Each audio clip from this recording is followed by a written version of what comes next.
दोस्तों, आज आपके साथ शेयर कर रही हूँ लफ्ज़ वज़ादारी, आज़ार और तुर्श। शुरुआत करते हैं लफ्ज़ वज़ादारी से। ज़रूर आपने सुना होगा।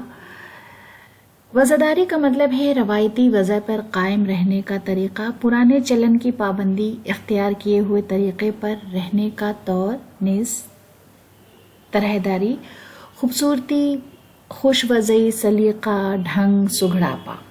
यानी वो काम जो आप बहुत अच्छे से कर रहे हैं या जो आपकी रस्में हैं, जो पुराने रिवाज हैं, उन पर आप खूबसूरती से कायम हैं, तो आप वज़ादार हैं। औपचारिकता, नियम पालन, नियमारूप व्यवहार, प्रचलित नियम, यथाविधि आचार, शिष्टाचार, शिष्टता और लालित्य। इंग्लिश में इसके लिए style, elegance, observance of customs and traditions, goodness of form and traditions. तो ये अल्फाज, इसको हम इस तरह से एक्सप्लेन करते हैं, समझ सकते हैं इससे। मिसाल का जुमला है, इंसान को अपनी तरफ से वज़ादारी निभानी चाहिए। यानी जो अपनी पुरानी रीति रिवाज हैं, जो अपनी पुरानी रस्में हैं, उन पर खूबसूरती से कायम रहना चाहिए और वज़ादारी निभानी चाहिए। एहसान दानिश का शेर है, मोहब्बत रफ्ता रफ्ता ढल रही है वज़ादारी में, ये किस रफ्तार से बरपा क़यामत होती जाती है। आज़ार, आज़ार का मतलब होता है एज़ा, तकलीफ, रंज, दर्द, मर्ज, आरिज़ा, सख्ती, सऊबत और मुसीबत।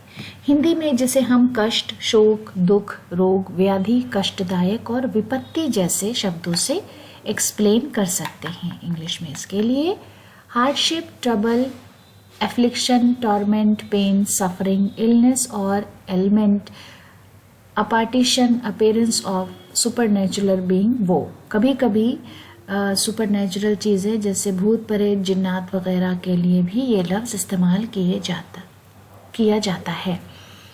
इश्क में भी सैकड़ों आज़ार होते हैं। यानी इश्क भी खाली नहीं होता, उसमें भी सिर्फ खुशी ही नहीं होती है, आज़ार भी होते हैं। मिर्ज़ा गालिब का शेर है, दे मुझको शिकायत की इजाज़त के सितमगर, कुछ तुझको मज़ा भी मेरे आज़ार में आवे। उसके बाद लफ्ज़ तुर्श। तुर्श का मतलब है जायके में खट्टी चीज़ें। फिगरेटिवली हम नाखुश, नाराज़, बुरा या नापसंद चीज़ों के लिए भी इस्तेमाल करते हैं। हिंदी में भी खट्टा स्वाद में रूखा, चटपटा और अप्रिय। Sour, acid, acidic, acrid, tart, hard flavoured, harsh, ill tempered, ये अल्फाज हैं से हम इसको समझ सकते हैं। मिसाल के लिए जुमला है, तुर्श मिजाजी अच्छी चीज़ नहीं है। तो अगर कोई इल टेम्पर्ड है, छोटी छोटी बातों पे नाराज़ हो जाता है, बुरा भला कहने लगता है, तो वो है तुर्श मिजाजी। तुर्श मिजाजी अच्छी चीज़ नहीं है। दूसरा है, खट्टे फल भी फ़ायदेमंद होते हैं क्योंकि तुर्श फलों में विटामिन सी होता है। आदिल मंसूरी का शेर है, कैसा भी तल्ख जिक्र हो, कैसी भी तुर्श बात, उनकी समझ में आएगी गुल की मिसाल से। तो दोस्तों, आज की डिक्शनरी के लिए ये हमारी छोटी सी पेशकश थी। उम्मीद है कि वीडियो आपको पसंद आया होगा। अगले वीडियो में आपसे फिर मुलाकात होगी। बहुत बहुत शुक्रिया।